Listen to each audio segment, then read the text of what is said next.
आईनी हिंदी के एक नए एपिसोड में आपका स्वागत है। इस वीडियो में हम एक ऐसे विषय पर बात करने वाले हैं जो इस समय इंटरनेट पे छाया हुआ है।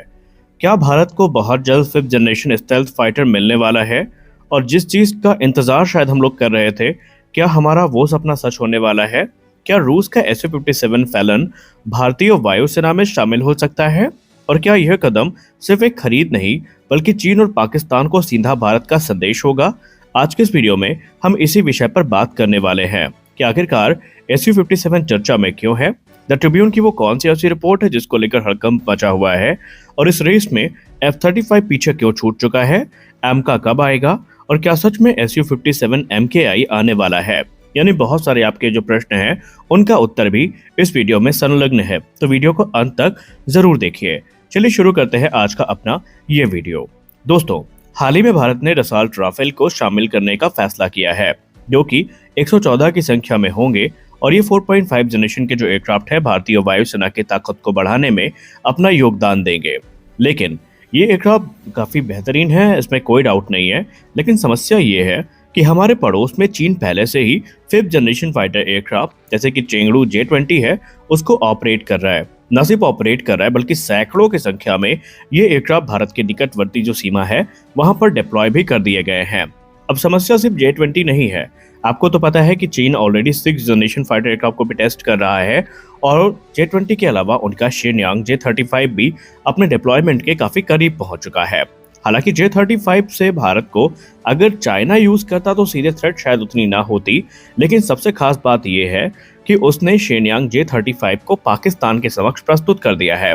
और पाकिस्तानी मीडिया का जो कॉन्फिडेंस है, और पाकिस्तानी मीडिया की बात अगर 10% भी सच है, तो पाकिस्तान को आने वाले भविष्य में निसंदेह बहुत जल्दी इनका एक्सेस मिल जाएगा। यानी क्षेत्र में फिफ्थ जनरेशन फाइटर का जो संतुलन है वो भारत के दृष्टिकोण से बदलता नजर आ रहा है। और भारत के लिए सवाल साफ है कि क्या भारत 8 से 10 साल एमका का वेट कर सकता है, और अगर नहीं कर सकता, स्थिति भयावह है, तो फिर हमें दूसरे कदम उठाने पड़ेंगे। तो यहाँ पर अगर कदम उठाना ही है तो अब आपके मन में एक प्रश्न आना चाहिए, तो क्यों हम SU-57 के ही पीछे पड़े हैं, और क्यों SU-57 भी इस सिनेरियो में सबसे बड़ा दावेदार है? देखिए, उसका एक कारण है। SU-57 एक Russian twin engine stealth fighter है जो कि अपने साथ एडवांस एसा रडार को लेकर आता है। इसमें हमें मैसिव इंटरनल वेपन बे देखने को मिल जाती है, सुपीरियर मनूवरबिलिटी देखने को मिल जाती है, और सबसे खास बात यह है कि इसमें लॉन्ग रेंज स्ट्राइक कैपेबिलिटी भी मिल जाती है। और एरो इंडिया 2025 में जब ये आए थे, उसी समय क्लियर हो गया था इनके फ्लाइंग डेमो में कि ये ऐसे ही नहीं आए हैं, बल्कि रूस और भारत के बीच में इस मुद्दे को लेकर काफी ज्यादा बातचीत पहले ही हो चुकी है, और ये चीजें हमें बाद में इनडायरेक्टली क्लियर भी हुई थी।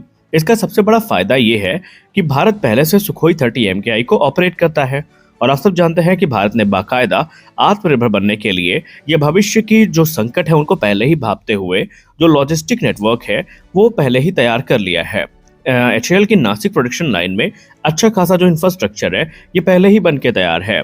और सबसे खास बात यह है कि भारत के इंजीनियर्स को, भारत के वैज्ञानिकों को रशियन प्लेटफॉर्म का दशकों का अनुभव है।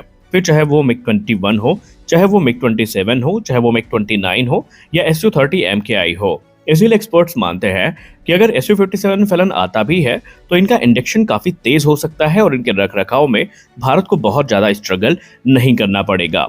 अब आप में से बहुत सारे लोग ये भी पूछ सकते हैं कि अगर हम टेक्नोलॉजी को इतनी ही प्राथमिकता दे रहे हैं, और हम फिफ्थ जनरेशन फाइटर एयरक्राफ्ट को इतनी ही तवज्जो दे रहे हैं, और हम ये जानते हैं कि चाइना अपने एडवांस J-20 को डिप्लॉय कर रहा है, तो उसको काउंटर करने के लिए हम F-35 की तरफ क्यों नहीं जा रहे हैं? आपके सवाल अगर ये है तो उसमें कुछ बुरा नहीं है, आपका बिल्कुल जायज सवाल है। लेकिन आपको एक चीज जाननी होगी कि अमेरिका भले ही F-35 को देने के लिए भारत को बात कर चुका हो, लेकिन आपको पता होना चाहिए कि अमेरिका का F-35 दुनिया का सबसे लोकप्रिय फिफ्थ जनरेशन फाइटर भी है, और शायद सबसे ज्यादा इन्हीं को एक्सपोर्ट किया भी गया है। लेकिन भारत के समक्ष एक चिंता है। पहली बात तो यह है कि अभी तक ये जो ऑफर की बातें सामने आई हैं, ये कभी प्रेस कॉन्फ्रेंस से आती हैं, कभी ऐसे ही अमेरिकी कांग्रेसमैन के बयान आते हैं, यानी कोई फॉर्मल जो ऑफर है भारत को इसका नहीं मिला है। दूसरी बात, अगर यहाँ पर ये चीजें मिल भी जाती है तो हमें एक चीज समझनी होगी, और वो चीज है अपनी जरूरत। निसंदेह F-35 इस कैटेगरी में शायद सबसे एडवांस हो। F-35 के पास वो कैपेबिलिटी हो जो SU-57 के पास हमें देखने को ना मिले, लेकिन एक चीज जो F-35 हमको नहीं देगा वो होगी स्वतंत्रता। आप अच्छे से जानते हैं कि अमेरिका अपनी टेक्नोलॉजी को लेकर प्रोटेक्टेड है। भारत ने स्पष्ट कर दिया है कि हम चाहे 10 फाइटर खरीदें, चाहे हम 100 फाइटर खरीदें, लेकिन हमें वहां पर इंटीग्रेशन की स्वतंत्रता चाहिए, यानी कि इंडिया स्पेसिफिक एनहांसमेंट्स हमें चाहिए। इसमें इलेक्ट्रॉनिक्स भी हो सकती हैं, इसमें रेडार भी हो सकते हैं, इसमें और दूसरे सिस्टम के साथ साथ हमारे जो made in India weapon system है ये भी हो सकते हैं।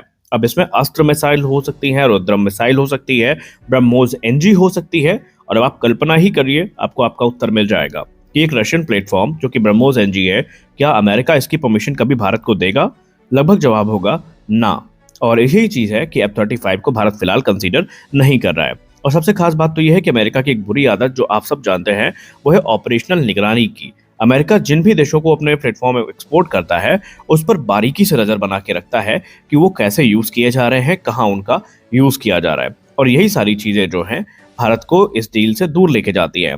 एग्जाम्पल के तौर पर आपको पाकिस्तान के जो F-16 फाइटिंग फाल्कन है उस पर लगी शर्तों को आप जानते ही होंगे कि पाकिस्तानी जो फाल्कन्स हैं इनमें किस प्रकार का दबाव है और कैसे पाकिस्तान अपने मन मर्जी के हिसाब से इनको ऑपरेट नहीं कर सकता। और यही कारण है कि F-35 के चांसेस लगभग ना के बराबर हैं। अब आइए बात करते हैं अपने असली लक्ष्य के बारे में। निसंदेह हम Su-57 की तरफ देख जरूर रहे हैं, लेकिन हमारा सपना है अपना खुद का 5th generation fighter aircraft AMCA, जहां पर स्टेल्थ सेपिंग हो चुकी है और दूसरे जो चीजें हैं वो तैयार की जा रही हैं और हमने इस पर डिटेल वीडियो ऑलरेडी बनाया हुआ है। लेकिन इसको ऑपरेशनल होने में कम से कम अभी 8 से 10 साल लग सकते हैं। और आम को पता ही है कि भारत की रक्षा परियोजनाओं की अगर हम बात करें तो उसमें देरी बहुत ही आम बात है। इसीलिए Su-57 को एक ब्रिजिंग कैपेबिलिटी के रूप में भी देखा जा रहा है। और यही कारण है कि शायद रणनीतिक संतुलन को बनाने के लिए भी जो Su-57 फैलन है इनकी डील हो सकती है। क्योंकि अगर चीन पाकिस्तान को भी स्टेल्थ प्लेटफॉर्म देता है तो फिर भारत के लिए दो फ्रंट ऐसे हो जाएंगे जो 5th जनरेशन चुनौतियों को लेकर आएंगे और फिर हम उन्हें कैसा काउंटर करते हैं ये अपने आप में एक चैलेंज होगा। और ऐसी स्थिति में Su-57 फैलन एक शॉर्ट टर्म डिफरेंस दे सकता है AMCA के आने तक। यानी ये सिर्फ खरीद विमान की नहीं है बल्कि एयर पावर इक्वेशन को रीसेट करने का बटन भी हो सकता है। तो यहाँ पर स्पष्ट है कि औपचारिक रूप से अभी जो DAC के साथ बातचीत है इसके शुरू होने की खबरें सामने आई हैं। अब इस पर निर्णय क्या होता है, नंबर्स क्या होते हैं, कब तक डील फाइनलाइज होगी, इस पॉइंट ऑफ टाइम पे हम इस पे बात नहीं कर सकते क्योंकि आधिकारिक पुष्टि नहीं है। देखना यह है कि अगर Su-57 फैलन आ रहे हैं तो इनका नंबर क्या होगा, क्योंकि जाहिर सी बात है अगर हम बहुत छोटी संख्या में जाएंगे तो फिर transfer of technology, local manufacturing शायद हमें देखने को ना मिले। आपको क्या लगता है कि क्या यहाँ पर हमारे लिए ये जो डील है ये बेनिफिशियल साबित होगी? आप अपनी राय हमें कमेंट सेक्शन में जरूर दीजिए। और क्या आपको लगता है कि AMCA से आने से पहले Su-57 को खरीदना हमारे लिए लाभदायक हो सकता है? आप अपनी राय कमेंट सेक्शन में जरूर दें। आज के इस वीडियो में बस इतना ही। आशा करते हैं वीडियो आपको अच्छी लगी होगी। वीडियो अच्छी लगी वीडियो को लाइक करिए, नए चैनल को सब्सक्राइब करिए। मिलते हैं अगले वीडियो में, तब तक के लिए जय हिंद।